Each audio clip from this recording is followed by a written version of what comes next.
The Prophet ﷺ said that when the believer is placed into their grave and they hear the final footsteps of their family leaving, the punishment comes. And as the punishment comes from above, your prayer stands up and it puts its hand up and says, "Ma qibali madkhal." You will not pass through me. So the prayer guards your head. And then the punishment comes to you from your right side. And the Prophet ﷺ said, your siyam, your fasting rises and stands guard and says, "Ma qibali madkhal." You will not pass through me. And then to his left, his zakah stands and says, "Ma qibali madkhal." You will not pass through me. And then at his feet, his sadaqah and sila, his goodness towards his family and then his community, his voluntary charity, his truthfulness, his honesty, all of those things stand guard at the bottom and say, "Ma qibali madkhal."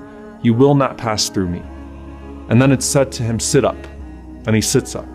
The Prophet ﷺ said that the sun is made to appear to him as if it's about to set. Yani it's almost Maghrib. It's about to be Maghrib. So the believer is accustomed to what? You're accustomed to salah, you're accustomed to prayer. And if you wake up at an odd time, sort of disoriented, the first thing you worry about is, did I miss my prayer?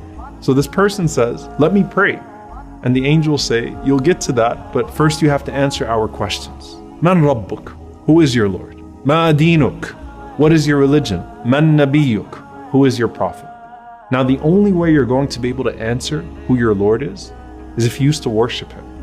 And the only way you're going to be able to answer what your religion is if you actually used to practice it. And the only way you're going to be able to answer who your prophet is, sallallahu alaihi wasallam, is if you used to actually follow him. And if you answer right, a voice cries out from the heavens and says, "Sadaqa abdi, my slave has spoken the truth." And subhanAllah, in one hadith, the Prophet ﷺ said that those two angels that were first frightening, they say to you after you answer the questions correctly, "Kunna na'lamu annaka taqulu hadha." You know, we knew you were going to say that. We knew you were going to answer these questions right. And Allah subhanahu wa ta'ala then calls out, supply him with the furnishings from Jannah. Clothe him from the clothes of paradise. Open for him a gate to paradise so that some of its fragrance comes to him in his grave. And then his grave is expanded for him as far as his eye can see. And then at that point, you are laying in the clothes of Jannah with a window to Jannah. And everything starts to feel like Jannah, starts to feel like paradise.